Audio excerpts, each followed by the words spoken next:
Welcome to the BOPTMN podcast. The following is my conversation with Rob Hale. You can see him right up here. Rob's an Ironman. He came out of the military, got himself a little out of shape, and just started focusing on triathlons, and then quickly went to focusing on Ironman. Crazy jump. Wasn't a runner. Felt more like a sprinter. Wasn't a cyclist, and couldn't swim very well, and found his way to Ironman. I'm so impressed with people like this. It seems to me like a common thing that I keep running into. These people that are achieving literally impossible feats from a background that doesn't seem like they should be able to do it. Rob's a great example. He puts out great content on YouTube, and that's how I found him. And I hope you enjoy the conversation as much as I did. Nice to meet you, Rob. Nice to meet you too, man. How you doing? Very good. I gotta say, hey, Rob Hale, you're an Ironman. Yes, I am. You ever get sick of hearing that? No, not at all. I bet. So you're back into working out? Yeah, today was my wife cleared me and let me work out for the first time since race day. I told her I was going to take a month. Yep. But sitting around just eating food for 2 weeks, I told her, I said, I have to do something because I feel like I'm getting fat. And I'm up almost 12 pounds since race day. Just that's how much I've been eating. I know most of it's water weight, but I've been eating a lot. You dealing with the post-race funk?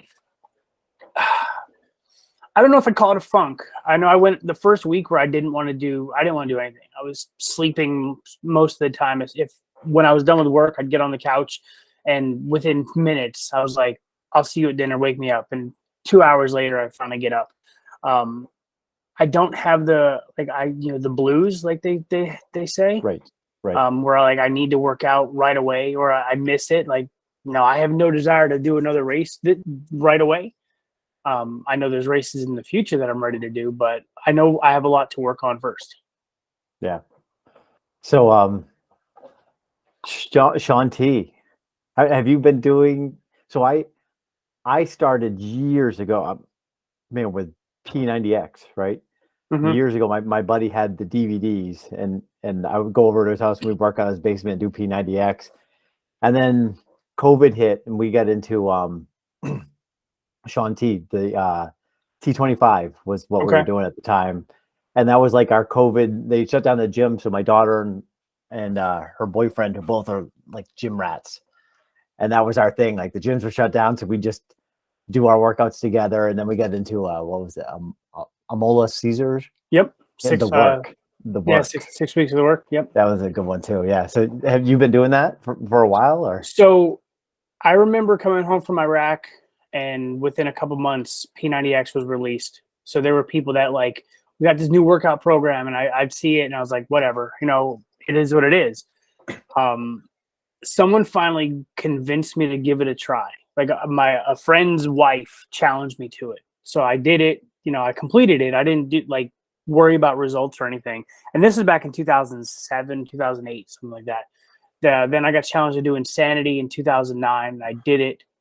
I didn't want to. I literally just finished the program. And then I got back into it in 2012.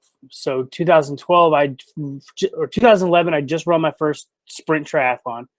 And in 6 months of training, I lost 4 pounds, and which is for a sprint. I was running, bike, and swimming every day, and I couldn't figure out why. So I went on to Twitter when I was still active there, and I was like, I need a postseason off or a triathlon workout. And 5 pro triathletes responded. I couldn't tell you who it was now. Right. They all said do P90X, and that was the last thing I wanted to do, but that was when I finally committed again, and I focused on it. I did the meal plan, and I ate right, and I tracked my results, and I think I lost 26 pounds doing it. And then I jumped into another round of Insanity, lost 6 more, and then that helped me for the next couple races. And then I've been a Beachbody guy ever since. I can write my own workout programs, but it's just something about having programs that have been tested and tried, and they're going to work because there's hundreds of other people that have done them. it's just easier. Like I'm too busy to worry about, oh, let me write this push-pull leg work routine. I just don't care. Right.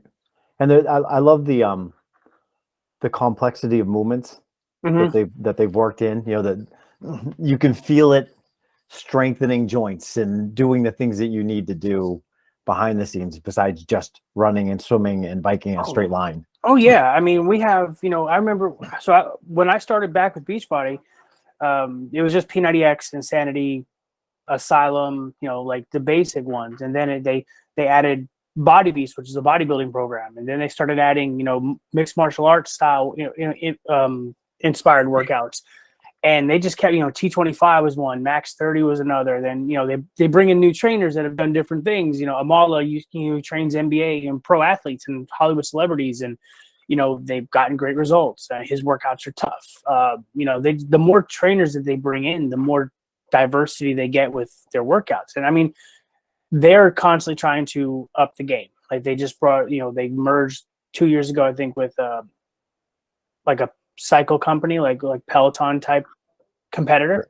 They merged with them. So now we have a bike, we have, a Peloton style, training session. So we have, spin classes. We have an online system where we have, live classes. It's like a live fitness class, but you can do in your home, and you look back in the back of the screen, and you see all these different people working out with you. They're really evolving and they're trying to evolve more. And it's just, why not? I mean, for the price I pay, it's cheaper than a gym membership. Right. Yeah. That's one thing I definitely remember. I mean, I feel like this is a commercial for Beachbody to start off with, but it really was a reasonably priced, easy to do, lots of options. I remember the yoga stuff was great, for some good stretching stuff, quite a variety, and they have a huge catalog too. Yeah. Yep. No, it brought up fond memories when I saw Shaun T today, though. I'm like, my wife loves Shaun T, which, just his personality was great. And I'm like, if she likes it, I'm totally on board with doing it with her, So there was a time, I want to say it was 2012. I was just getting into it, and I saw an ad on Facebook. Shaun T was doing a live workout in Orlando. We happened to be going to Orlando that weekend anyway, because my in-laws live down there. So I responded, and it was free tickets. So I got 2 free tickets. My wife and I were going to do it. Well, the last minute, my mother-in-law couldn't watch my daughter. She was only she had to be not even 4. So she wasn't doing it. So we asked if we could transfer my wife's ticket to my oldest daughter, who at the time was 8. And I'm like, yeah, go ahead, just sign a waiver, just, stay in the back, whatever. Well, Shaun, he gets off stage and he starts walking through the crowd while he's working out, and he loves getting the crowd involved. He finds my daughter and he gets right up. And I can send you the pictures to post so you can have that'd be awesome. Corners. But he's all up in her face sprinting, and she's sprinting right back to him. And he goes, I like you, come with me. And he takes her up on stage, and Shaun, his husband, and my daughter are up on stage in front of 350 grown adults. And my daughter's, she's doing the mountain climbers and, switch kicks. And she really showed out for that whole workout. And it was pretty awesome to see, my 8-year-old going nuts. I'm not surprised with his personality too. Yeah. That's awesome. That's great. What a memory. Yeah. So how did you get into triathlon? What's your journey? Because I find it so interesting. I've been talking to a couple ultra runners lately, and I know my own path to triathlon was something I could see myself doing a sprint, but Ironman was so far off, such an impossible thing to do. What's your journey? So I was in the military from 99 to 09. And, it's tough to do anything fitness related when you're moving and deploying and all this sort of stuff. So you end up hating doing workouts because you have to do the military workouts and you pass the PT test twice a year. So my friend and I he was a runner. He was a distance runner. I was more of a sprinter. So we used to always joke back and forth, that I'm a better athlete. He's a better athlete. And I once said, why don't we do an Ironman and see who's better? And he bowed out of that, no big deal. So it had escaped my mind. I got out of the Navy in 09, and that 2010, I went to Christmas with my dad. And his wife at the time walks up to me. She asks, or it might have even been 2009. And she goes, how you like being out of the Navy, Rob? And my dad, before I could even answer, he goes, he's loving life. Look at him. He's fat. And like, that was like my wake up call that I needed, that I had gained probably 25 pounds in 4 months of being out of the military. Like, I just didn't care about working out because I didn't have to. So I started getting back into workouts, for the whole next year, just trying different things, back in the gym every day, lifting, playing basketball, doing all that. We did a Biggest Loser contest in January of 11. And I lost like 3 pounds in a month. And I was pissed. So I came back to my circle and I said, I need a goal that I can do. So I was like, I want to do a 70.3 Ironman, a half Ironman. And I wanted to do it in 2013. I want to do Miami 2013, the 70.3. And it was 2009. I'll train for 18 months. I'll do a couple races to get used to it. And then we'll do Miami. And I started, blogging at the time, which I think the site might still be up, but I haven't used it in years. And that's when I did my first couple sprints. And then I was like, all right. So before we get to how far of were you a swimmer? Were you a cyclist? No. Obviously, you said you'd sprint. I mean, I had the same path. I was a sprinter. I never ran over a mile. So football practice. Football was probably the most running I did. And even in the military, we did like our Army Navy football game. And, your PT test is like, I think the longest I was running at the time was like 4 to 5 miles once a week. Right. So that was it. I'd never run a 10K, never anything beyond that. Swimming, I couldn't swim 25 yards without taking a break. Cycling, I hadn't been on a bike since I was a kid.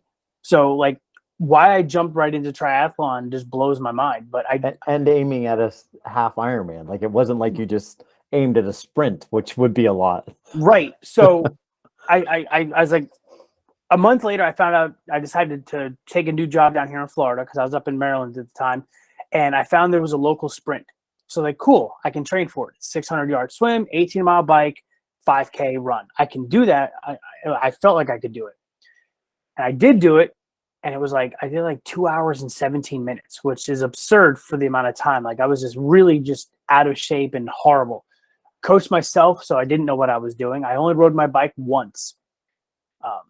So then it was a matter of like, in 2013 came and I was not running an Ironman. I was not running Miami.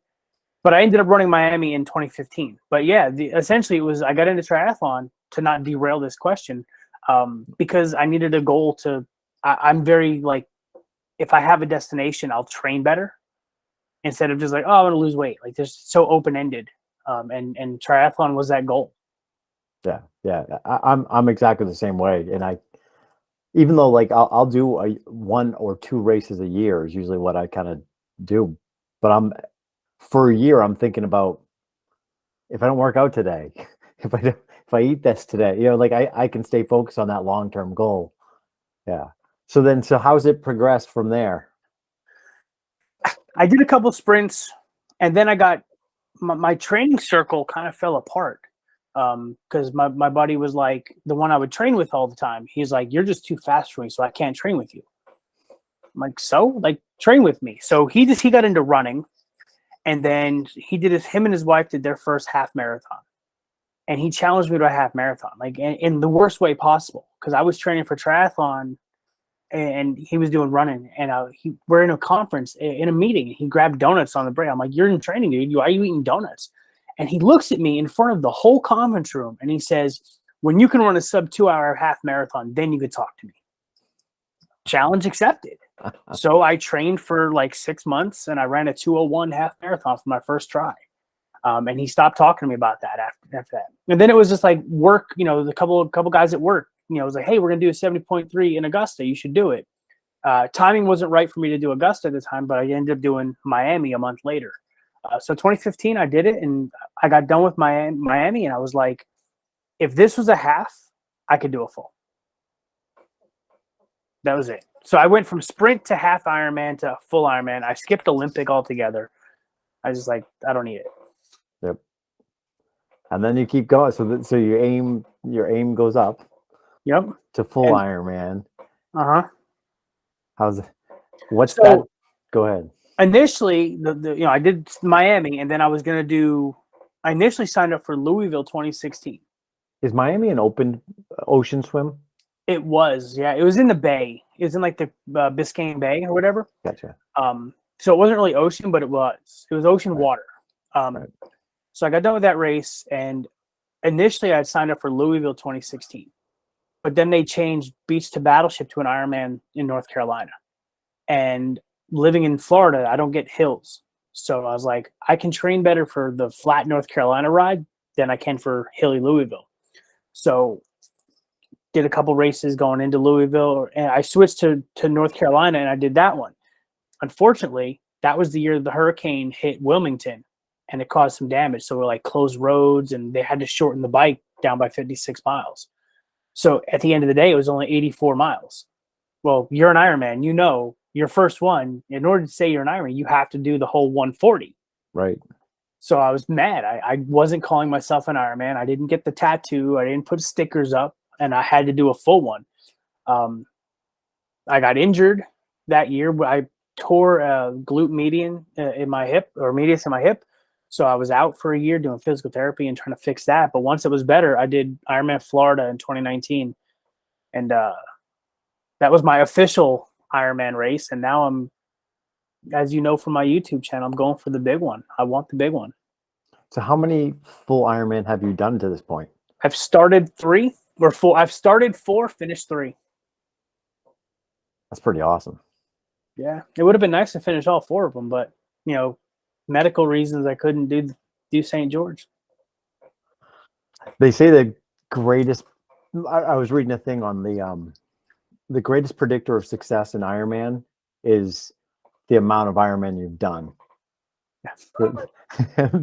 Because there's so much that goes into it. I mean, I wouldn't have known when I did my first one how much, like, kind of looking ahead to it, like how much actually goes into it. Not just the training, the logistics, the just having the confidence that you can even finish that distance. You know, that, you know, am I going to blow my, you know, work too hard on the swim, or too hard on the, how hard can I go on the bike to have enough left on the run? And there's so much that go into it. There's a lot that people don't think about when they talk about Ironman. Like people ask me about Ironman, and they, oh, it's a swim, bike, run, right? Like, yeah, that's the basics of it.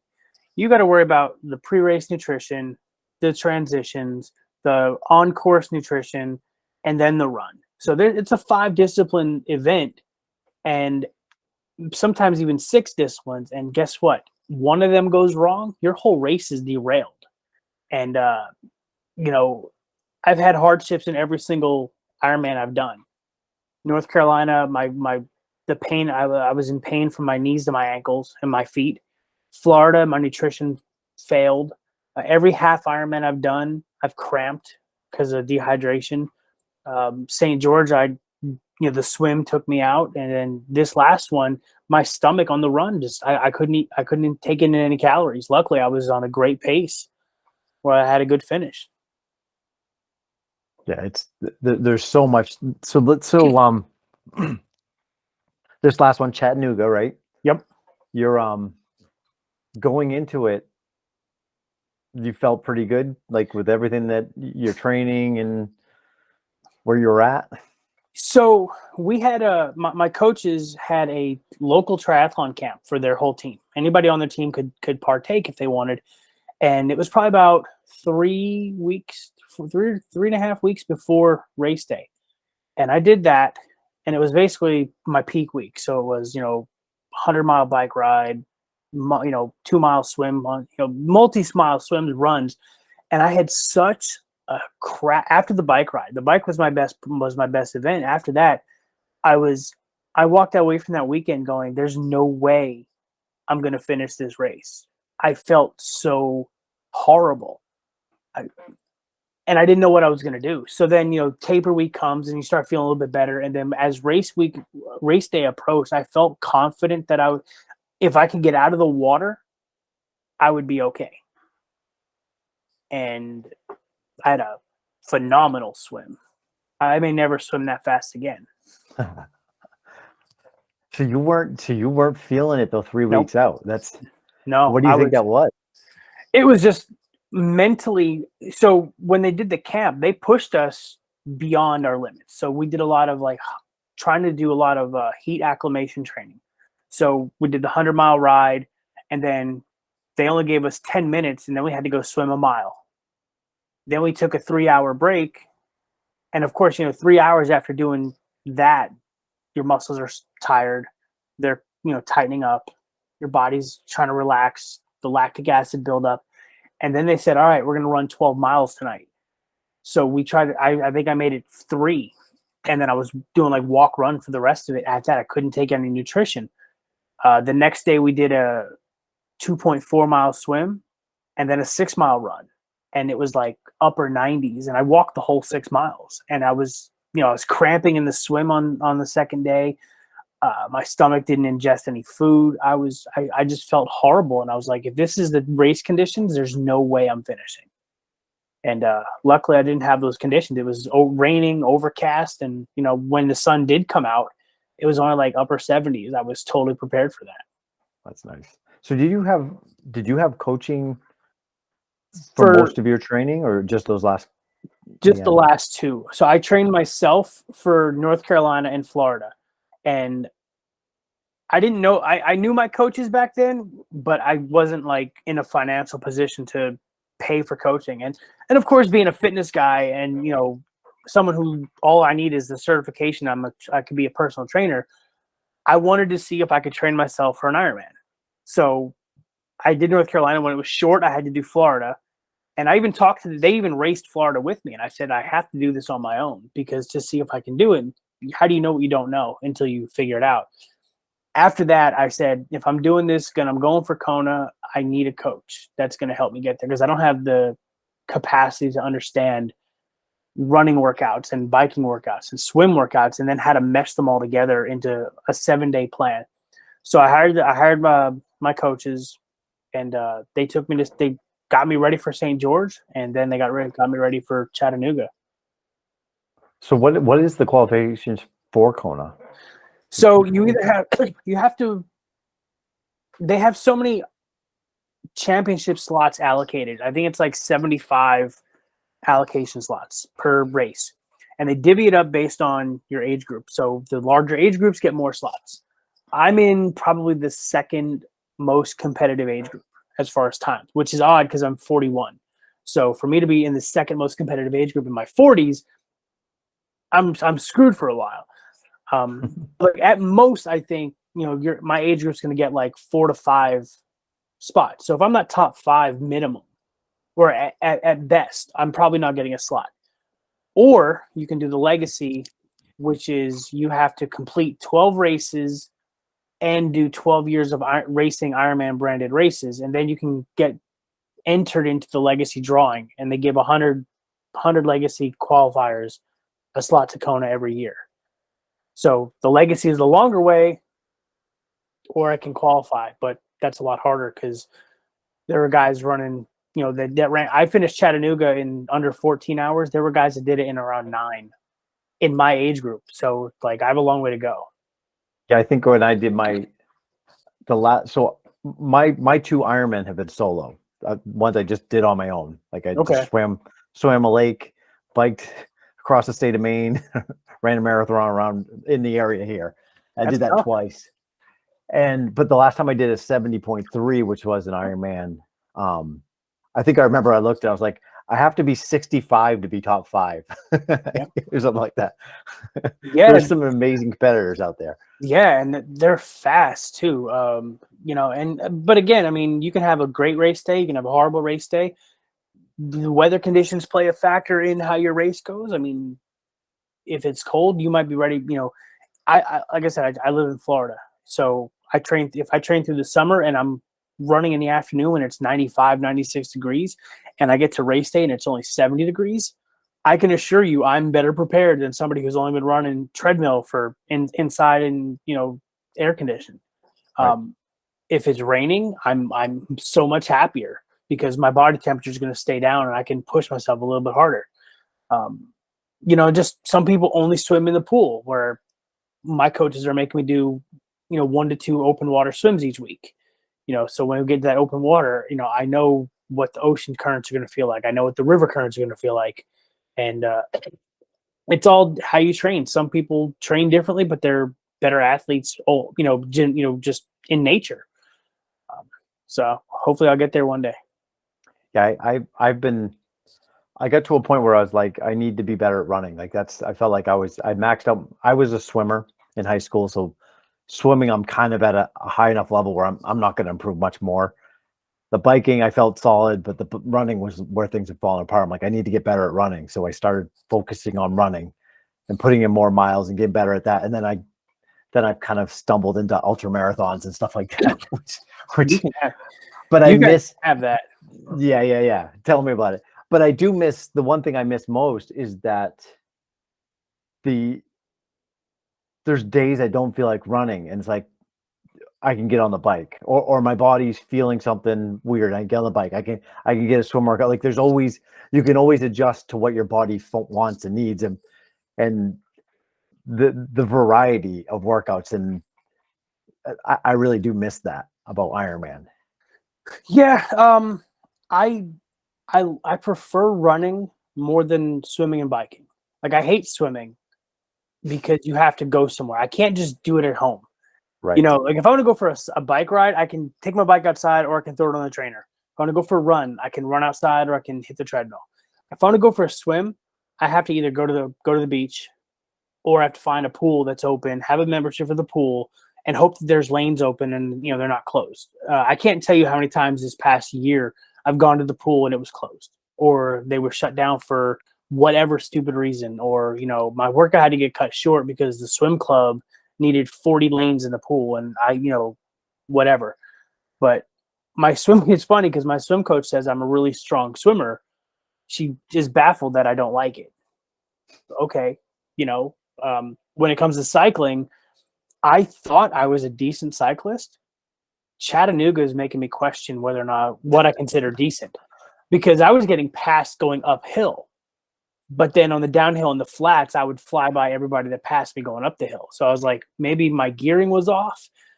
I can get behind running. I kind of hate running too, though, because the military makes you run. So I'm like, well, I hate running, but I'm at the point now where it's enjoyable because it's just stress relief.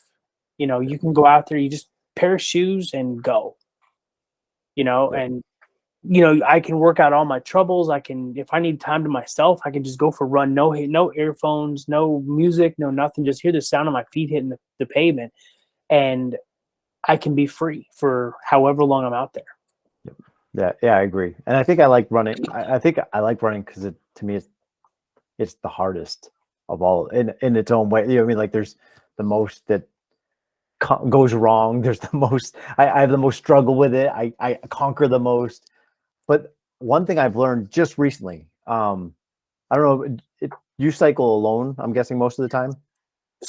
I do most of my workouts alone. Like it's very rare that I train with anybody because it's not that I don't like people, but I don't like people. I get it. Usually I find the people that are either faster than me or slower than me, and there's no happy medium. So it's like either I'm slowing down my workout to train with this person, or I'm trying too hard to keep up with this other person. So if I'm by myself, I can just do my own pace and do what I have to do. Right. Yep. I 100% agree. But one thing I've noticed, so my daughter's boyfriend is trained for the police academy, and he's been working out a lot, but he wanted to start working on cardio and stuff. And we found a great deal on a used tri bike that he picked up halfway through the summer. So I've been riding with him, and I've learned so much. There's times where him and I are going up a hill and he stands up and I'm still sitting, and I'm like, oh, that was a bad strategy. That didn't work out. Like as I'm passing him sitting down up the hill, and kind of like what you're talking about, like there's times you're on a hill and somebody, I know the exact feeling. It's like, you think you're cranking up the hill and then somebody zips right by you. It's like, but there's so many little decisions on the bike. What gear you're in, when you hit that gear, there's so many that like compounds. Like, can you maintain that speed over that little incline to stay in that high gear, or when to push, when not to push? There's so much to it. Right. And if you burn too many matches, early on, you're screwing yourself up for the run. And it's a Tetris match, essentially, trying to figure out when the best strategy to do that, how hard to go here to make this work, but not go too slow. That's why I have coaches. They tell me what the race plan is, I execute. Yeah. That little video you did with Hayden looked like fun. It was. So that we had been talking for quite a few weeks. We've been following each other on YouTube for a couple of years now. Like since COVID, I came across him. I want to say I was training for my marathon, and I saw the back half of his marathon training. So I was like, all right, he's going for a sub 4 hour marathon. Nobody can do that the first try. And he did 3:30 or 3:20 something. I was like, okay. So I was trying to go for a sub 4, and I didn't get so. I 5:30 was mine. But I started following him. He started following me back because we're kind of small YouTube channels, and we just started connecting more on Instagram. So now we chat, fairly often. So when I told him I was coming up to Chattanooga, I knew it was like right past where he lives. So we started working on how to collab for that video, and then I came up with the idea to have him train like a triathlete for a day. So I said, I'll bring the trainer, I'll bring my bike. All you got to do is show up and record, and we'll do what we got to do. And we made it fun. I didn't go too hard with him. I didn't want to crush his soul, but I think it was a good video for him, and he had fun doing it. Yeah. So I love the logistics, before we even get to the taper week, I hate. I don't know about you. Like my body wants to go. I mean, that's the point of the taper week, right? Like to kind of back off, and you want to go, and just everything feels off. But then as you get closer to the race, you can feel your body ramping up. And then I love that the mental part of trying to plan for a race. Like I've got my transitions laid out on my bed, everything's spread out, and trying to think, like literally like practicing through, like, okay, I'm going to grab my shoes, and then I'm going to sit here, and I'm going to do this, and just trying to think through every little step. There's so many little steps. Are you in the same ballpark? Oh, absolutely. I pack my stuff. I lay my stuff out before I even leave for the race. And before I pack it, I lay it out, and based on discipline. So all my swim stuff, bike stuff, run stuff, all my nutrition, all my supplements, all that goes on the floor. And I stare at it for 3 days, before I even put it in my suit, before I even pack the bag. And just because you don't want to forget anything.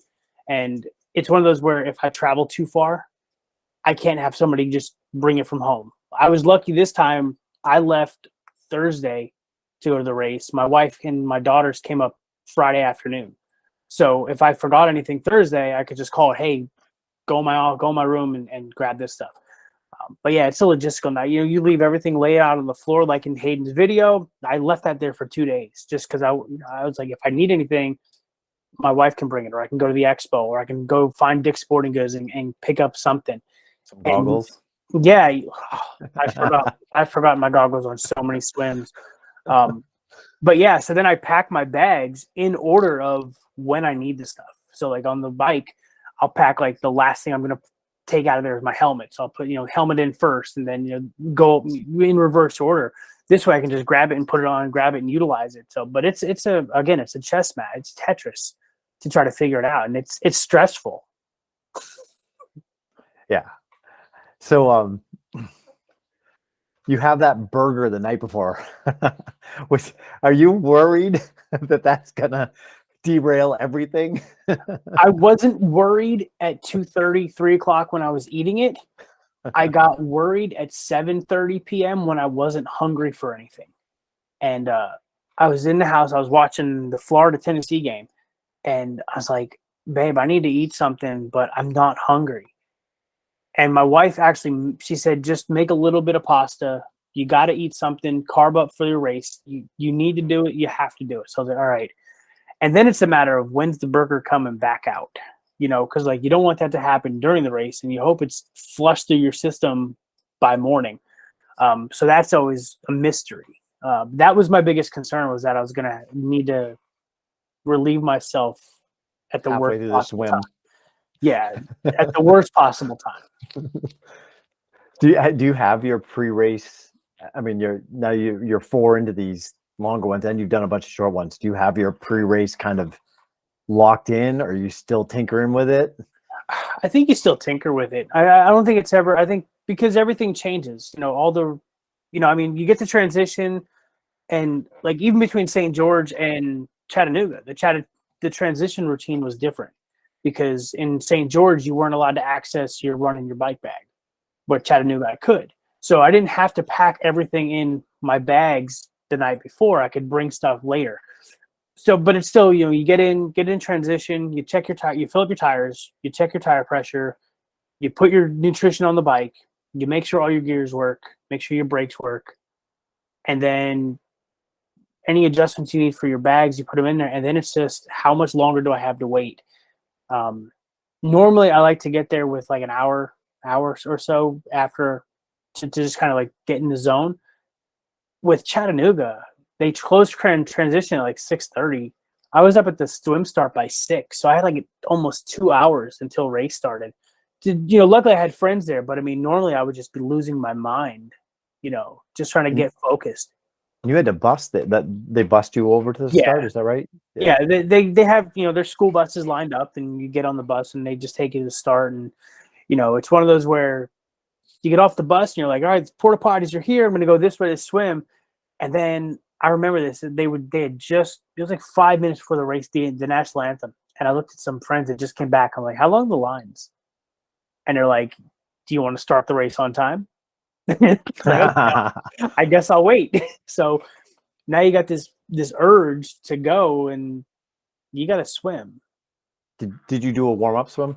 No, I did the day before, yeah, but like because you jump off the pier that morning, they don't have a warm-ups. So it's jump in the water and have fun. I did one triathlon. It was called a Pumpkinman, right? And they have it was early in the morning. There was frost on the ground, and they had a guy in a boat, like in a rowboat, standing up holding the American flag, and then this guy singing it. It was just like the most amazing voice I've ever heard. I was so geeked up when that race started. Like I ended up sprinting out and then having a panic attack basically in the water. Like I went way too hard.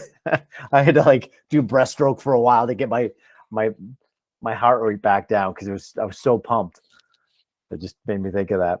Yeah, so go ahead. Yeah. No, go. I mean, it's that's the swim is the biggest mystery as determining your pace because you got the adrenaline pumping and you want to go hard, but you don't want to go too hard because you gas yourself in the swim and now you're behind already. Yep. Yeah. Do you have any techniques in the swim that you find work for you? I talk to myself, like mentally in my head. Like I'll have conversations in my head, and a lot of it's just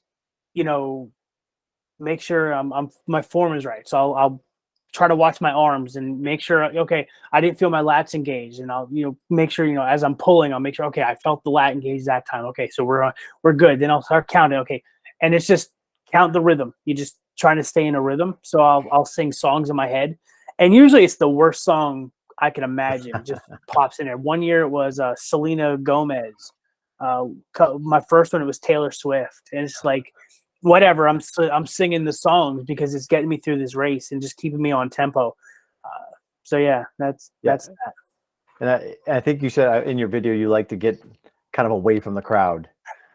Yeah, I've had enough races. North Carolina was the worst one because everybody wants to swim in front of everybody, and I had this one guy in North Carolina, and he was just every time his left arm would strike, he was pulling my leg. So I kind of sat up to see who it was, and I got mad at this too because it was like six strokes in a row. He was just pulling me. I dropped an elbow on him, and I was like, I had no problem with that, and he kind of left me alone after that.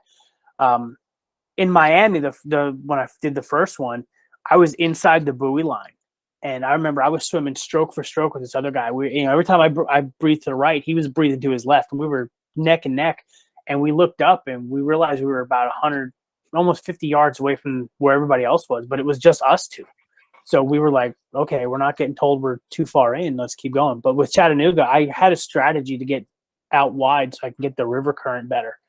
And it just happened that nobody else was out there. You think that worked out well with the river current? For me, yeah, because I had the fastest swim ever, and I didn't have to worry about people crawling all over me. It was when I got back into traffic that people were zigzagging in front of me, and I was like, "This is why I went wide." Yeah, I did on my last, once again it was a half Ironman, but like I got to the left side. I breathe on my right usually, and I just stayed a ways away from the crowd. But instead of sighting so much, just watching the crowd. I'm like, if the crowd, the mass of people are kind of there, I just kind of like kept my distance away from them. Yeah. and that worked out all right. Yeah, I mean, it's certain races, the course works out that way. It's amazing to me though, like being mostly a pool swimmer, I never had to think about swimming in a straight line ever. You get the black and line. then all of a sudden it's like, it's the hardest thing to swim in a straight.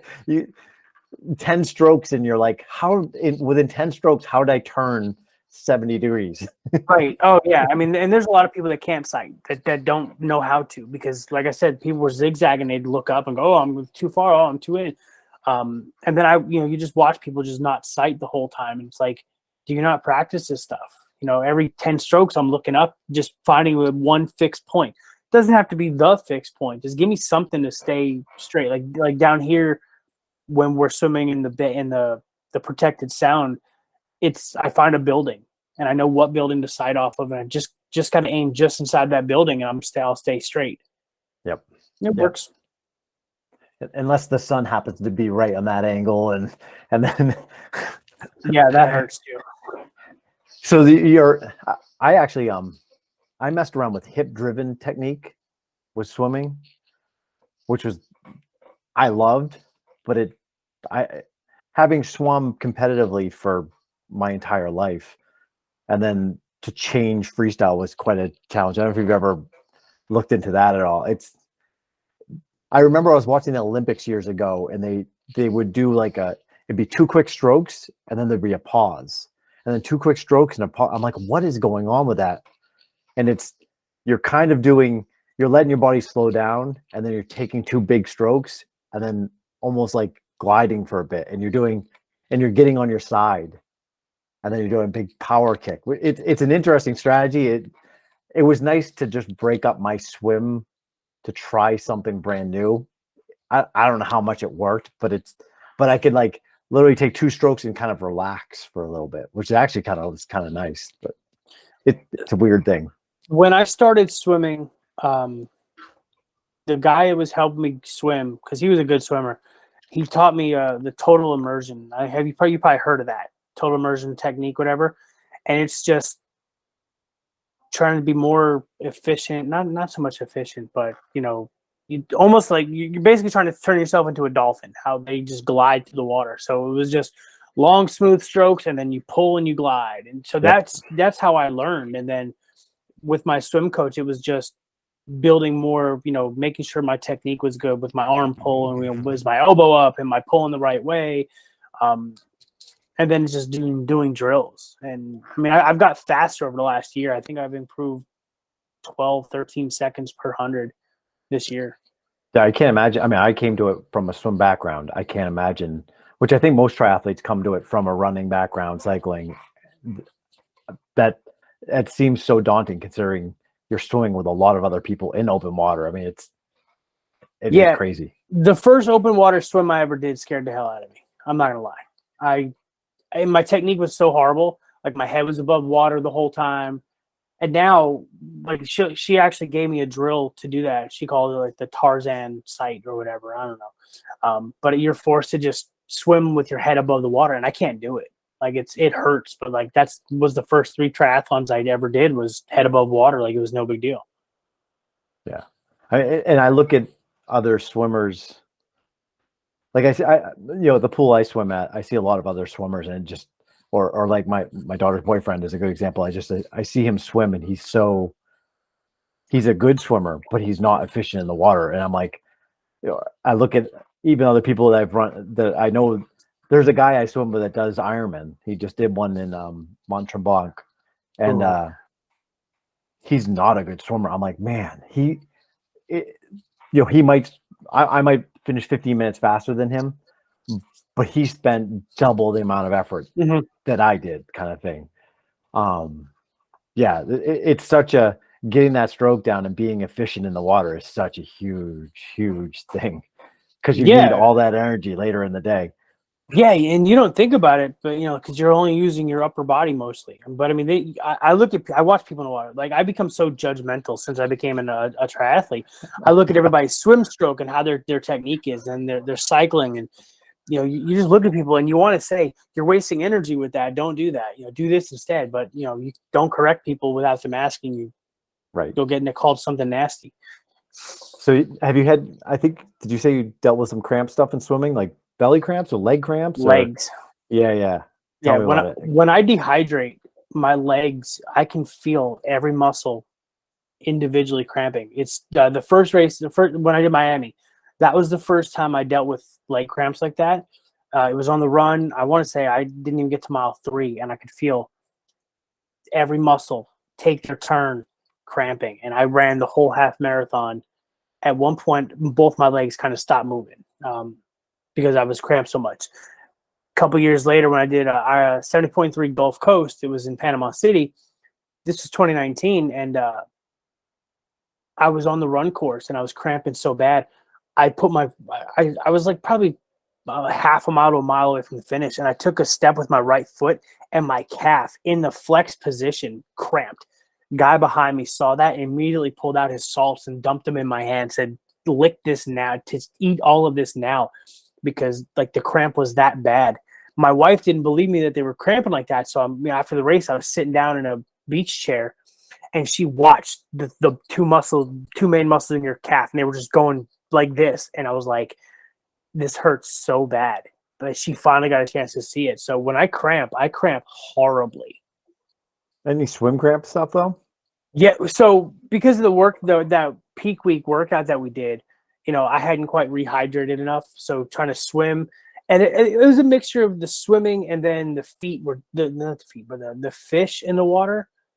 The ones that we were swimming by, they like to play with you. So they would just like dive bomb your leg every couple strokes. And after a while, you'd move your leg too fast, and here's a calf cramp. Here's a calf cramp. It was just, yeah, it was absurd. Like I hate swimming in the ocean. Really. I get them when I first like activate my legs, especially. So I know you chose not to go with a wetsuit. I enjoy swimming in the wetsuit. Do you have a full body, like a full arm one, or no?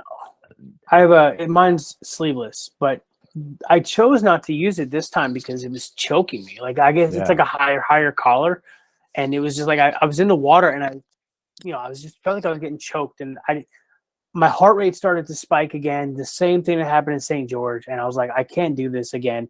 The water was warm enough to where I could get away with it, so I took it off during the practice swim and jumped back in the water, and I felt so much better. Right, and right. I was just like, my swim coach can't make me put it on at this point, so I'm not wearing it. And I felt I was so much more at peace with that. Yeah. The ones I've done have been so cold that there's no way you could go without it. But the buoyancy part, though, because you're so buoyant and I'm floating so much, like I don't need to, like literally my legs are doing nothing for the entire swim. So it's an hour of doing nothing. And then all of a sudden it's like, oh, we're going to kick, blood's going to go here. That's a shocking feeling. Yeah, I can see that. Yeah. So you transition, you come out of the water, you're feeling, now you said you had one of your best swims time wise. Did you feel, I mean, from everything I've kind of learned, you want to get out of the water pretty fresh too, like not like you were overworked. Were you feeling pretty fresh getting out of the water? I felt amazing. That's awesome. Because I don't kick a whole lot. One of my coaches says I kick too much, but I'll do like 3 quick flutters every couple strokes, just to kind of rotate, just get that body rotation. So I felt fine. I felt amazing coming out of the water. I mean, with the fastest swim I had, the river current played a lot into that, but I felt so fresh that I knew the bike was going to be, no problems. It's going to be such a cool, I know that it's such a cool feeling to get out of the water and be like, oh, I nailed that part. Everything else is going to line up. Right. So the transition, how's that go? Do you have anything so my little secret that I brought to my transitions, but I haven't seen anybody else do. I bring a 5-gallon bucket to sit on, and it's such like that little to sit down and pull on my socks and stuff and not have to be leaning over. So some people do that. I've seen that, but with an Ironman, you don't have room for that. You can't put that by your bike. So with Ironman, you go into a changing tent and they have chairs in the tent. So I sat in the chair, dumped my bag out, and just went to town, just getting ready to go. And I know you're going to ask me, what did I do in transition? So you get all your bike gear on, your shoes, your helmet, whatever. I had a Pop-Tart and a Gatorade electrolyte drink. Just Pop-Tart for some glycogen, some sugars, and the electrolytes to replenish what I lost in the water. And then I was on my way. I took my time because I knew I was ahead of pace. So I just, relaxed, didn't rush my way through it. Yeah, it's going to be once again, that's a good feeling knowing that you to come out of the water and feel that you were behind would be such a deflating kind of thing. Yeah. Glad I haven't experienced that. So you're on the bike. Do you nutrition on your bike? Do you have, like, I've taped to my bike like gel packs and stuff, but I'm ripping off, and I try to hit them every half hour. I can't even remember what I was doing, but did you have a nutrition plan on the bike? Yes. My coach was very adamant about this, and I'd been practicing this one for months. Every ride over 2 hours was practice your race day nutrition plan. So my eating intervals were 40 minutes. So every 40 minutes I had to eat, I was eating something. And I would alternate between actual carbs like food and then, honey stingers, the waffles. Yep. My food, and you're probably going to laugh because there aren't many people that do this. It used to be potatoes, but this one I went to rice. I've been wanting to ask you all about this. Yeah, tell me rice with liquid aminos. Yeah. I want to know more. So the old strategy was potatoes, the little, the golden potatoes or red potatoes. You boil them up, a little butter, a little salt, put them in a Ziploc bag. Done. One serving is 3 potatoes for those who are wondering. But it got to the point where the potatoes were very dry without butter, and the butter would make my stomach not want to eat anymore. So after about 3 servings of potatoes, I didn't want them. One of the guys I raced with, who became a training partner for this race, he's mentioned something about rice. I was like, rice, that's interesting. So I tried. I had a 4-hour ride on the trainer. I was like, let me try this. So I boiled some rice, put it in a Ziploc bag. I needed something. I didn't want to put butter, but I didn't want too much. I needed flavoring. So I put some liquid aminos because it's got like a salty flavor to it. Put it in a Ziploc and tried it out. All I did was cut a hole in the corner of the Ziploc bag and squeeze half the rice and just kind of eat it. But the hardest part with the rice was that it would clump together. And it was like you're like chewing the bag trying to get it out. But yeah, I mean, the rice was phenomenal because it's good carbs, it's the flavoring, the sodium, and then my hydration was solid. I've done mashed potatoes before, not in a triathlon, but in my ultras and stuff. But I find that like just swallowing them, like at first it's all right, but then the more I do, it's kind of harder and harder to get down, especially if my belly starts to not want it. Right. Yeah. And like I said, the potatoes, you almost need to butter them. And too much butter was just not what I didn't want that feeling again. So the rice worked well in training. So I, nothing new on race day. So I knew I had tried it out and it worked, and it went down perfectly. It was amazing. So on the bike, the rice was phenomenal. One thing I did pick up, which I thought was which I've had great luck with, is one of those Aero water balls that fit between the Aero bars, where you just have the straw right in front of your face. Just that it's a constant reminder to just suck water, just little sips. I wish I would have had that. I didn't have it this year because I got a new bike. So I wanted the hydration system with the bike. The model that I bought, the hydration system didn't fit the Aero bars because of my measurements. So I couldn't get one, and then I just didn't feel like worrying about it. I'd gotten so used to the 3 bottles that I was like, I'm not going to change anything at all. So for next race, I'll probably get an Aero hydration system. Yeah. So, it just helps. So how are you feeling on the bike? I mean, obviously you mentioned that some guys were passing you here and there, had you questioning yourself, but I mean, overall, just, are you feeling really confident getting through the bike and how it's all going? Yeah. So the plan was, we had a certain wattage plan, where my range was going to be, I think, between 181 and 204. Which right? I've never had a power meter. Like I don't have, and you have Zwift? Yeah, I have yeah. Zwift, but I also have when I got the bike, I got a one-sided power meter installed, came with it with the build. So I borrowed a bike computer, and I've been training with power for 8 months. So I was like, all right, we're just going to focus on this. So the plan was 181 to like 204 watts. That's where it was. I had a plan going in where I was going to try to keep it like between 180, 190 the first like 3/4 of the bike, and then I was really going to drop the hammer for the last bit. 7 or 8 miles outside of Chattanooga, we finally get into Georgia, where 95% of the bike ride is, and it starts raining. And it wasn't like a light drizzle; it was like a rain. So I knew I could ride. My tires weren't overinflated; they could handle the wet conditions, so I was fine there. They weren't. There was a lot of flat tires on the course. I did not have one of them. What do you think? So I was talking to another guy that did try. He had just done the Mount Tremblant, and he was saying he had a similar condition rain wise, and lots of flats. Why is there so many flats in rain? Do you know? Do you have? I was wondering what that was. I think it's overinflation of the tires.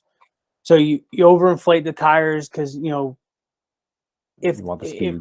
You want the speed, but then you're also putting too much air in it, and then of course like the wetness, and it just grips different, and then you hit a bump the wrong way because there's water in it, you don't see it.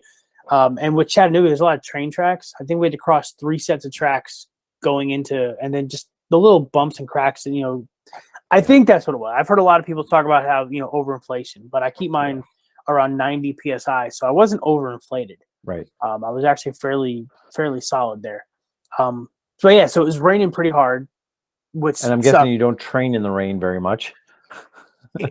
I got lucky, and there wasn't a whole lot of rain this summer to train in. Otherwise, I probably would have done a ride or two. Just because you almost want to make sure you're good in those conditions. But I didn't have those conditions to train for, so you can't control that. But what the rain did on this bike was it didn't slow everybody down, but it slowed everybody down. Everybody's clumped together because they're not trying to go too far downhill. Because slipping going 35, 40 miles an hour on a tri bike does not feel good at all. So everyone's slowing down. We're all clumped together.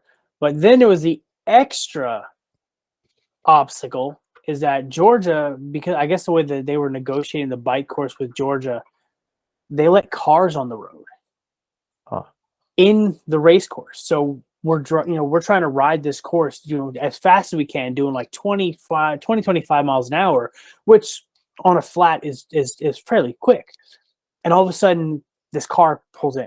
I drafted off of a Volvo, and a Jeep Cherokee, probably for about 12 miles, but I couldn't go faster than 15 because that's how fast they were going. So we're like, you're slowing me down. I can't. I'm going down a hill. I should be doing 40. I'm doing 20 because you're in my way. I can't go around you.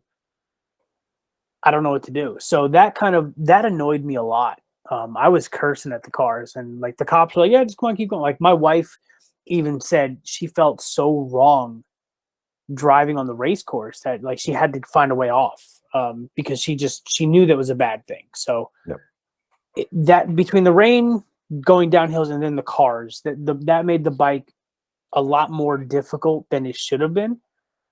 I was prepared for the hills, but I mean, I actually still had a solid bike. I didn't overbike. I just couldn't fully execute my race plan. Right. And every little bit of momentum matters. Mm-hmm. Oh yeah. When you have rolling hills, you want to get as much speed so you can pedal less going up the hill. So yeah, it was a pain in the butt. So you get off the bike and the run, how are you feeling going? I mean, I know you've done a bunch of brick runs.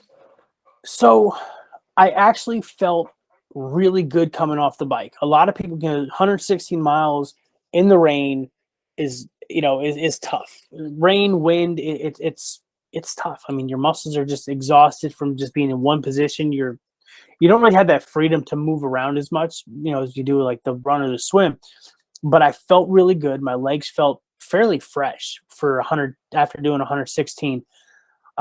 Again, I was ahead of pace, a couple more minutes ahead of pace. So I took my time in transition. I did a full change. So I was in dry clothes, and the sun was out. So now it wasn't raining anymore. And I felt really good.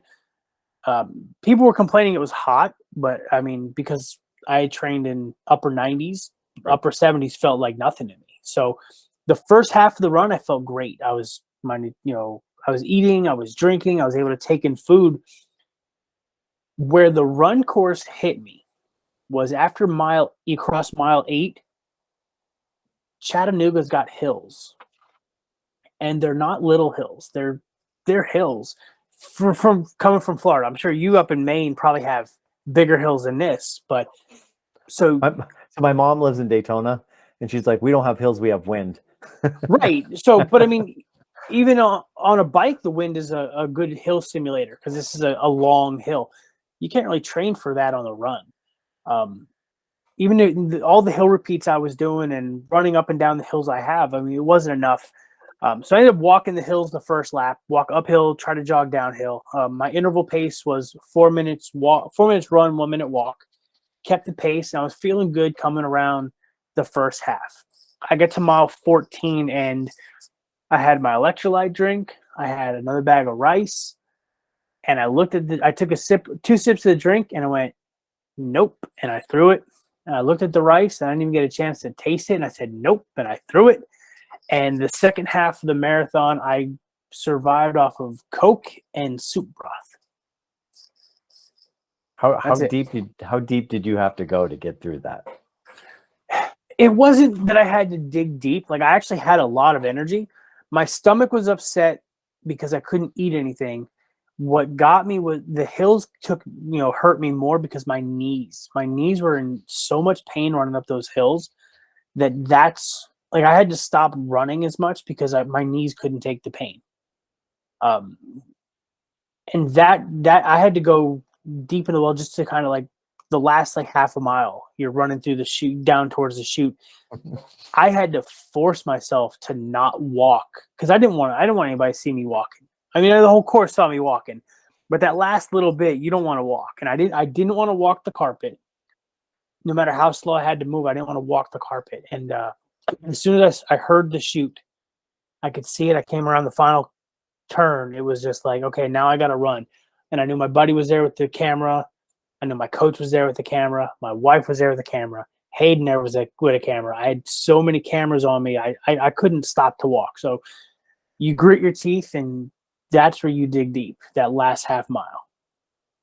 That's such a cool half mile, though, isn't it, looking back on it?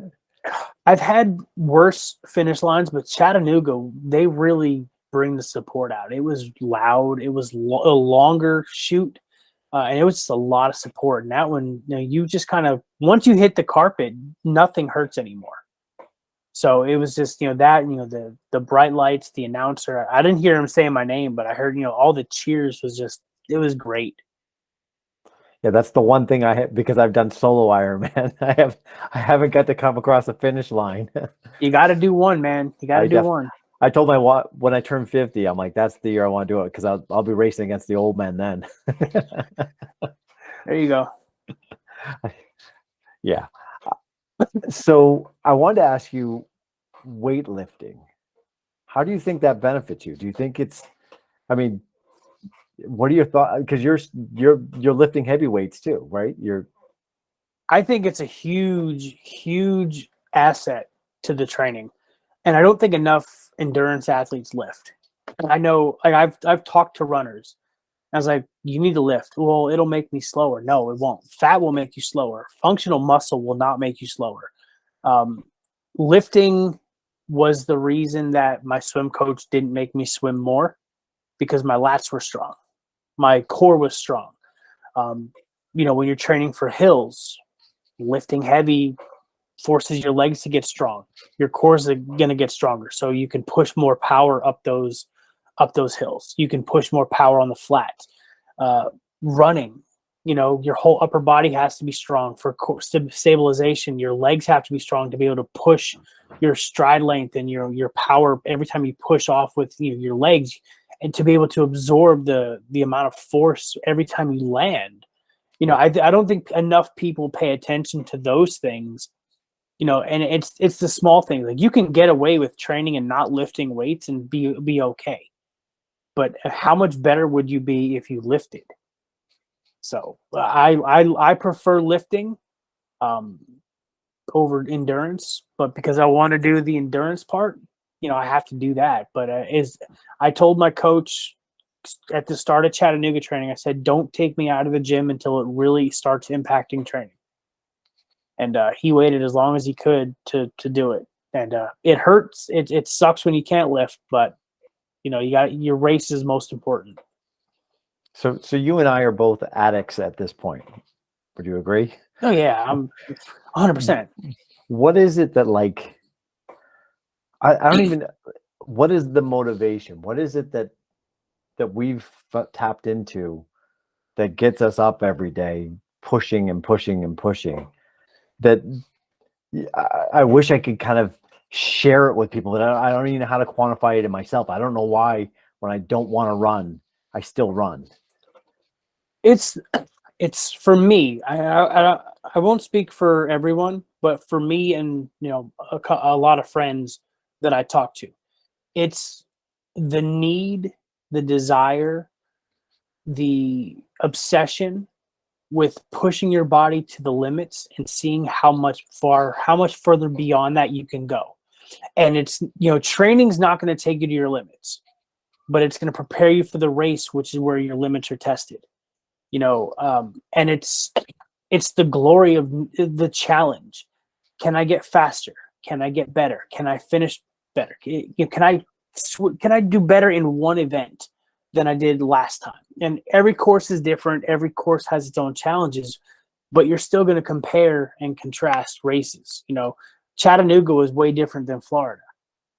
I had a 37-minute PR in Chattanooga. And why is that huge? Well, Chattanooga is 4 miles longer with hills as opposed to Florida, which is flat. So if I didn't have those 4 extra miles, I would have been 40 minutes or, an additional 25 minutes or so faster than Florida. So for me, again, it's how much more can I push? And I wish I would have started this earlier when I was younger, because I got into triathlon, I was 30, 31, something like that. And, or no, 2011. Yeah. So I was 30 when I got into triathlon. I wish I'd have been doing it in my 20s, because then I'd be pushing the envelope even further now than I would have back then. For me, I remember having, so there's a store in Bangor right near where I live, Triathlete Sports, and they're an online sales place for triathlon stuff. And when you go into their store, they have a Kona videos just playing on a reel. And I remember I was training for a marathon at the time. I went in to pick up some socks or something. And I remember and this isn't that long ago, like thinking how impossible that is. So now I've done the impossible. Like, well, once you've done the impossible, well, what else is possible, right? I mean, Do the impossible faster. Right. And you're getting a year older too. Like, how many other, we're getting older. We should be getting slower. We're defying age in a way. It's so cool what our bodies can do. You can look at triathlon as, and even endurance. Runners do it too. Endurance sports is essentially the fountain of youth, because you see all these older guys. You look at Ironman. You have triathletes competing at a high level in their 70s. Like, you don't see many bodybuilders competing in their 70s. I mean, the oldest Kona competitor this year was 75, and he finished. So it's like, if you can keep going, and yeah, people say, oh, your heart only has so many beats to it. The more you run, no, I don't believe that at all. You're strengthening that muscle. You're improving that muscle. You're improving your circulation. I mean, your immune system. Everything is being worked on when you train. You're taxing it, but it's being strengthened at the same time, and that's adding life to you. So if I can keep doing this into my 60s, why not? I can assure you, if I wasn't doing it, I'd be 50 pounds heavier than I am, eating ring dings on my couch. Yep. Yeah, I look at my friends that are my age, and I'm on a path. I mean, I might get hit by a car tomorrow. There's no guarantee, but I feel like I'm on a path that's leading to good things. Yeah, I don't. Term, yeah. I mean, I'm 41, and I say this all the time. I don't feel 41. I feel like I can still compete with younger people. And it's funny because a couple years ago, when I worked on the military base in Florida, in Pensacola, they had a basketball league. And here I am, 39 years old, at 240, 250 pounds, lifting heavy. And I'm playing full court basketball with 19, 20-year-olds. And they're taking breaks, and I'm running the whole game. I went 40 minutes a game at least 4 or 5 times out of a 10-game season. And these guys are taking breaks, and they're gassed. And I'm like, what are you doing? Like, come on, guys, keep running. So to say that it's not making me better is ludicrous. Right. Yeah. No, I had the same kind of experience with the pickup league, and there wasn't another person in that gym that could stay up with me. Yeah. So, Kona, have you? I mean, that's off, right? I mean, that's in the distance, but it's a goal. I mean, you set your sights high. How cool would that be? So, how much does that drive you?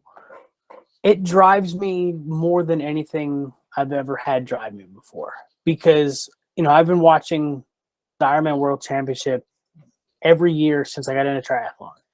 And you look at it and you say, that's the world championship. The best of the best that year race there. And I want to be in that conversation.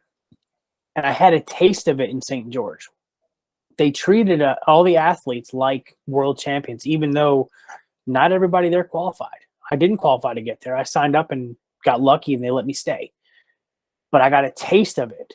But then I watched it, and I'm watching my Facebook feed, my Instagram feed all week last week. And they got so much better treatment than we got at St. George that how do you not go to the mecca of triathlon? And there's a lot of triathletes out there that talk about it because it's an Ironman branded event, and Ironman's this corporate, whatever. I don't care. That's where essentially the sport started on that island or on those islands. To sit there and say you don't want to run the same course as the professionals that you idolize is ridiculous. And there's not many sports you get a chance to do that in. Right. Running, triathlon are maybe the only two. You're not going to be on the field with Tom Brady when he plays his next Super Bowl. But if I can be on the course with, Gustav Iden as he wins his 4th Ironman World Championship, and I can high five him as we're running, that's what I want. I want to be there. I can't even imagine. Well, number one, my brain goes to the logistics of that. Like, I can't imagine trying to fly that many time zones and get all my gear out there and all that would have to go into that. But just to be there and experience that, like you said, that course. I know. So I'm assuming you know David Goggins. Oh yeah. He did the double Ironman. That's been sticking in my head for a while now. Like, I want the double Ironman, which for me here means it would have to be a complete night swim. The bike would be all day long, and it had to be a complete night bike run. Yeah. I know you can have that one all to yourself. I want nothing to do with anything more than what I have to do. I've raced the longest Ironman on circuit, and I'm perfectly fine stopping with that distance. It is a ridiculous distance, but like I said before, once you've done the impossible, what's possible? I mean, like I want to find my limits, and Yeah, I'm an addict. What can I say? How do you find them? I mean, I would say probably the biggest challenge for Ironman, for an Ironman athlete, is the life balance. Mm-hmm. I mean, it's such a commitment. I mean, to any one part, the swim alone, just training for that distance of a swim, that distance of a bike, that distance of a marathon training. I mean, those are all 3 different full-time pursuits, and then you're going to tie them all together, and then you're trying to somehow balance your life. How do you find that balance? It's a delicate dance that you have to do. My wife, before I started off on the chasing Kona goal, I had the conversation with my wife because I had to let her know, and we had to understand what I was getting into, and if I was going to go for that level of a race, I needed to commit. Does it still take a toll on relationships? Absolutely, because I can't tell you. So I started training November, mid-November for St. George, and then I just rolled right into Chattanooga. I can't tell you how many dinners I was in the garage on my bike or out running. I can't tell you how many school events for my kids that I was there last minute because I was at the pool swimming, or how many early days there were where I'd get up at 5:30, 6 o'clock in the morning just to get my 4 or 5 hour workout in. Getting up at 5 to go to the beach for 6 to start swimming at 6:30, and then come home and jump right to work because I got a 9 o'clock meeting that I got to attend. It does take a lot of strain and stress to deal with that, but not everybody can do it. My wife understands what the goal is, and what's involved with the training, and she had a rough patch the first time because she was just really tired of just not having family dinners, and so we kind of talked it out. And once St. George happened, her first words were, "Well, now you have to kill Chattanooga," because she knew where my head was going to be after St. George happened, and she was the driving force to make me comfortable with training for Chattanooga. Yeah, it's. I mean, I think of like I was constantly trying to think. I still do. How can I not miss out on time but still get my workout in? Which usually ends up being I'm losing sleep at some point, and I'm not getting younger. Recovery. I've learned the hard way that recovery is an important part of the. You can't just pedal to the metal all the time, which I've recently found yoga, which has been great. What do you do recovery wise? Do you have anything that works for you? I just don't stop moving. So with this training, I told my coaches, I said, look, I'm going to work out twice a day, no matter what. I'm going to lift in the morning. I'm going to do whatever you tell me to do outside. I said, they looked at my training peaks and they would see my numbers and they would be able to judge my levels based on my workout abilities and how the workout went. There were times where I'd go 4 weeks without a rest day. And, the conversation between them and I was, I will tell you when I need a rest day. I said, you can program them there, and I'm still going to do at least one strength training workout. I said, but I will tell you when I feel like I need a rest day. And I didn't do that very often, but there was a couple of times where I knew my bike suffered or my run suffered. And my comment in my workout on Training Peaks was, time for a rest day. I need one. And the next day there's, in my schedule, rest day, rest up. And when I requested it, I wouldn't even lift. So I would take the day off of lifting and literally just take my body and rest and eat a little bit more to give my body the extra fuel. But yeah, I mean, I've tried to do yoga. I don't like it. It's too slow. I can foam roll every now and again. I have a Theragun, so I can do that. But essentially, it's just don't stop moving. Yeah, I fall in the same kind of bracket. I a lot of times those days when I'm out for a run or bike or whatever, and I'm really struggling, in my head, I'm like, yeah, this is where the gains happen, right? I mean, we're training for a sport. Like, I mean, you do brick runs and you're training for that few minutes, that it takes for your body to kind of feel like running again. Well, how do you train for how being exhausted after a swim and a bike for that long? You know what I mean? Like the only way to get better at that is to be that exhausted and that tired and run when you're that tired. So then that's, you get this cycle and it's hard to find. I mean, I literally have to say, I'm going to take rest days. If I don't schedule it, I will never do it. No, I feel the exact same way. And that's the training plan. I mean, you want to get used to running on tired legs. You want to get used to biking on tired legs. And you can't do it if you take every Monday as a rest day, you're never going to get to that level of exhaustion on Saturday or Sunday. So you have to go a couple weeks of really exhausting your legs to the point where when you go for that 45-minute, 65-minute run, the day before that brick, your feet need to be dragging along the ground. Then okay, now this workout's going to be a true test. I mean, yeah, it's a little exaggerated, but a 3-hour ride and a 40-minute run, that's exhausting. But you have to get exhausted before you can deal with that, and then you can start. Usually, they would schedule rest days for me usually after a big week. So we'd have it almost seemed like it was like 2 or 3 weeks of ramping up workouts, and then we'd have that big week workout. Then they'd rest, and then we'd go a couple more weeks ramping up, and then have that big week, and then a rest. So they knew what they were doing with me.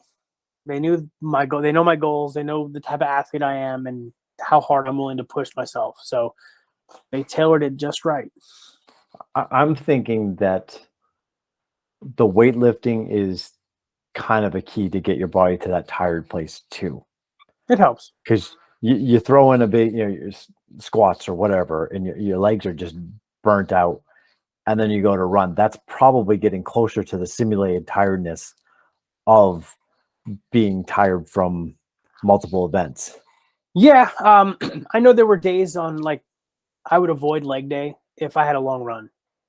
I would do a leg day, and then within 48 hours, I'd have my long run. But I wouldn't do leg day within 24 hours of a long run, just because I didn't need my legs to be that fatigued. But because you still want to hit those runs. You want to hit your numbers for the endurance workouts, but you want to push yourself in the gym. So that's a ballet in itself, trying to not go too hard that way. Upper body, I was able to push as hard as I could. Lower body, I had to ease up on the gas a few times. Yeah. And you're a zone 2 runner, is that correct? Yeah. I'm a huge fan. Since the day I discovered that, changed running for me completely. I enjoy my runs much more. And I feel like I'm making gains, not I was constantly trying to push against what I could physically take on the run, and they were miserable, and I'm constantly out of breath. And then I remember when I started zone 2 runs, I'm walking the hills to try to keep my heart rate down. And then all of a sudden I'm starting to be able to jog those hills and run those hills. And I have a pace. It's like, wow, I'm at the same heart rate and I'm going 2 minutes faster. Yeah. I mean, I don't know how they determine the zone 2 pacing. I know there was a couple times where after we started training, my coach would say, okay, you have a free day on this run, just go as far as you can and as hard as you want, go. And then all of a sudden, I'd do that run. Next week, my zones would change. So I'd get faster. But then I think my zone has been the same for almost 6 months now, which means I have to get back into it. And that's what I'm doing this off season, is building a lot of my endurance base, trying to get my run up. Yep. So your YouTube channel, what's your, I'm looking forward to following you going forward. It's a weird thing, going back and I already know the results of some of the things, but I'm looking forward to starting to follow you. What is your goal with with what you're putting out in your vlogs? And honestly, I just like it. I just like doing it. It gives me something to do. So years ago, I had tried to start a video production company, because I was really getting into filmmaking. I was writing scripts and stuff like that. And we had made a couple of music videos at the time, and then we kind of fell apart. As most young businesses when you have people who don't know business, it falls apart. So, but I still have that. I still like the idea of making videos. The problem with making videos of my own is that I can't get the camera angle. I can't get camera movement. It's just put it on a tripod. It's not interesting for me, and I don't have enough money or anybody around me where I can say, hey, you're going to be my videographer and editor. Let's do this. So I like the accountability, the extra accountability. You know, YouTube fitness is more bodybuilder based anyway. So if I can squeeze that little bit of hybrid athlete aspect into it where I'm lifting, trying to get body, you know, what's the word? Aesthetic results, as well as enlightening on some endurance and bringing that together. I know there's a few out there that are doing it now, and they're physical specimens that are just like, okay, I'm not going to compete with you, but maybe we can have some fun with our YouTube. So do I expect to hit 1,000 followers? No, but if it happens, cool. Like I don't have any like goals for my YouTube channel right now. Right now, I'd rather just focus on race prep and just have that outlet to say, I can talk to the camera. Yeah, I think you do a really good job. And one thing, which the thing I think when I found Hayden, which I really appreciate, which I've noticed with you too, and something I try to put out there is, it's not a perfect journey. There's struggles along the way. You know, things don't go right, and sharing those thoughts and sharing the process is such a cool thing. I really appreciate seeing that, to be honest with you, and seeing that, like you said, there's guys out there that are physical specimens. I mean, the David Goggins of the world. I mean, granted, he came from a really a horrible place where his body was failing him, you know, and he found a way. But now he's there, you know, he's now that physical specimen. It's like, I like seeing more people in the journey, digging deep, you know, behind, you know, not getting all the accolades, not making all kinds of money, struggling through it. Yeah, well, one of the things, so being in the fitness community, you start to learn a couple things, and that's that people don't always show everything. They're not as transparent as they say they are. And I know a lot of people that do fitness, and they put out their best workout stuff, but they never talk about the struggles that they're having, the bad workouts, you know, maybe they have a bad cheat day or the emotional eating that they go through. Most people don't talk about that stuff. You don't talk about your failures in the industry because you don't want to talk about it. You want to make it look like you're a perfect person. You don't talk about your failing friendships and relationship stuff because that's not cool. You want everything to be perfect. And when I started my fitness journey, I had started going down that path, and I caught myself. And I said, this isn't me. Like I'm going to fail. I'm going to struggle, and I'm not afraid to talk about it. So when I started YouTube, one of the focuses I had with that was I can show you the struggle, because training for an Ironman, training for a marathon, a half marathon is not perfect. There are days your runs are going to suck. Your bikes are going to suck. Your swims don't go the way you want. You know, I want to make sure that I highlight those as opposed to the successes.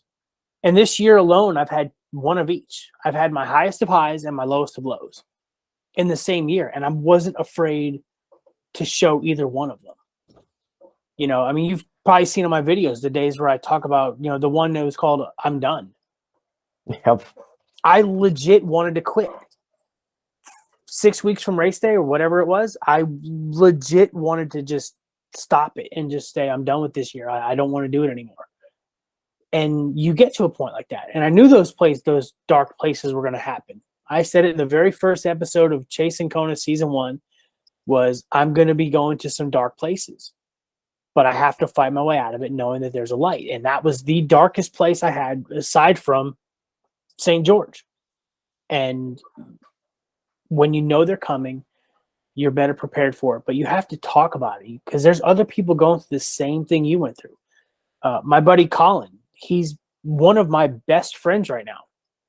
He didn't finish Ironman Florida. He got pulled out of the swim in Ironman Florida. So when we raced in St. George together and I got pulled out of the water in Ironman St. George, he knew the next morning he had finished his race. He had only slept like 2 hours. We were up at 4:30 in the morning outside talking about how I felt. And he knew exactly what I was going through because he did it 6 months earlier, you know, and people need to know that, yeah, that stuff happens too. And it's these pursuits that we're on are a microcosm for life. You know what I mean? Like, life's gonna throw challenges at you. You just got to make it through. You just gotta. It's gonna turn the other way. You're gonna find a way. You keep at it. There's so much you can learn there. Oh, absolutely. I mean, 2020 was this most, and I'll come back. I'll make this quick. 2020 was probably the most difficult year I've ever had. I got fired from my job. I had to put my dog down. We all know COVID happened. My mother-in-law got second round of breast cancer. My house got struck by lightning. I mean, it was a mess. People were getting sick. My cousin got diagnosed with cancer at 30 years old or 29 years old. She passed away this April at 31. I mean, the last couple of years were tough, but we forced our way out of it. And, people need to know they weren't the only ones. And, the more people talk about that, the struggles during all that, and not so much the successes, I think everybody will be better off. No, I think it's great that you share that. Do you do some coaching stuff? I do. So with Beachbody, I became a Beachbody coach, and where I'm trying to help people. And I know fitness enough to where Beachbody is just a tool. And I know there's a lot of people that don't know fitness that need to get started and want to get started, want to get better. So yeah, I help them get started, trying to get on their own path with those programs. So, but I mean, can I coach people in fitness unofficially? Yeah. I literally have to take the CPT test for NASM and I can get my certification. Right. I know as much as a certified trainer does. It's just I don't have the certificate to prove it. But yeah, so I mean, fitness wise, I absolutely am. I love helping people with fitness. It's been a passion of mine for 20 years, even before Beachbody. I mean, to start from where you were and to be an Ironman, I mean, it's impressive. I mean, you look at the field, you go to an Ironman. I mean, every person there, they're towing the line. I mean, it's such an impressive thing. And then to finish, I mean, it's a cool community. It's really an addictive thing, and all it starts with one step. You know what I mean? Like, and then one more, and then one more, and next thing you know, you can achieve so much more than you ever thought possible. Yeah, I mean, most people, again, there are those physical specimens that are just incredible that can just say, hey, I'm going to do an Ironman for the first triathlon I've ever done and do it well. Most people don't start there. Most people have to say, okay, I'm going to start small, super sprint, and build your way up and gain confidence and go through and learn. I mean, Ironman is a learning experience. You start with the small races and you learn little things about each race. If I would have went right for Miami as my first race, I wouldn't have made it out of the swim. You have to learn about nutrition, about, hydration, about, all these different aspects of things and how to condition yourself. And I'm glad I didn't just jump to the top, and if I can help somebody even just say, hey, how do I do that? How do I get started?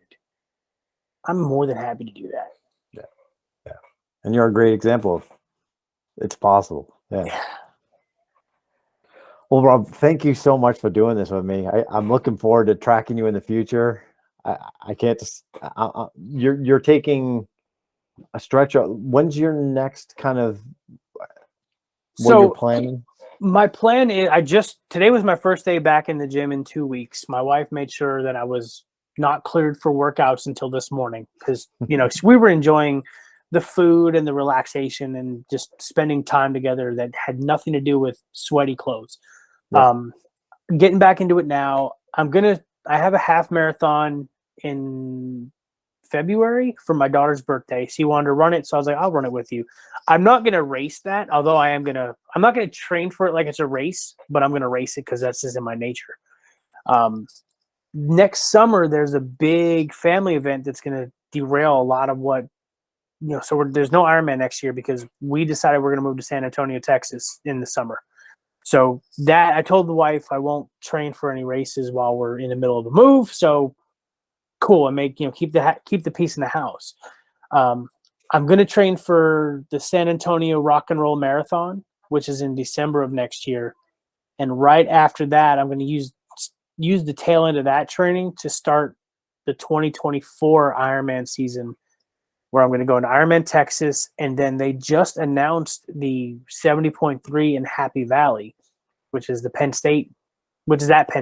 Like it, Right. So me being a Penn State fan and a Penn State student, I kind of have to go and run on campus. So a couple of my friends have already committed to 2024. We're going to do that, and go back home, have a bunch of friends come out and spend the week up there. And so, yeah, 2024 is my next Ironman season. 2023, next year is just running. Then my whole goal is to improve my running because I need to. I've been there myself. I'm still there. What am I doing? What am I saying? Well, I just watched the Ironman World Championship, and I know I'm not going to be on that level, but after 4 hours doing a 112-mile bike, so they did 112 miles in 4 hours, the winner ran a 2:35 marathon.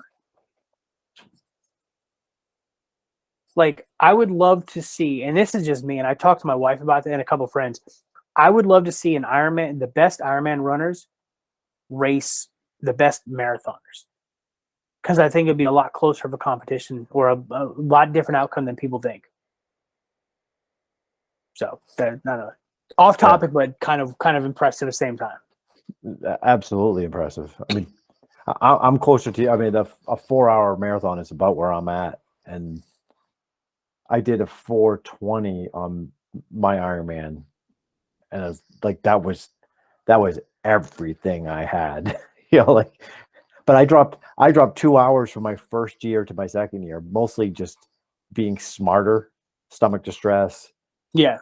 But I struggled with a marathon. I remember the time when a marathon distance was impossible, let alone the Ironman. So it was like, how do I get? And I couldn't master that distance. And the only way I did it was, I'm going to start focusing to run 50 miles. And then I finally mastered it.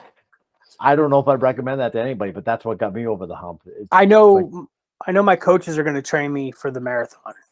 So I'm not, like I said, I'm not racing the half. I'm not treating the half marathon as a race. So I'm not really going to train for that one. But after we get settled in San Antonio, they're going to train me for the marathon. And he's really looking forward to training me for that one. Yeah, I would expect big things out of you. I mean, I hope so. 2 years and just obsessiveness. Yeah. Yeah. Well, Rob, thank you so much for joining me. It was really nice meeting you. I'm really looking forward to following you going forward.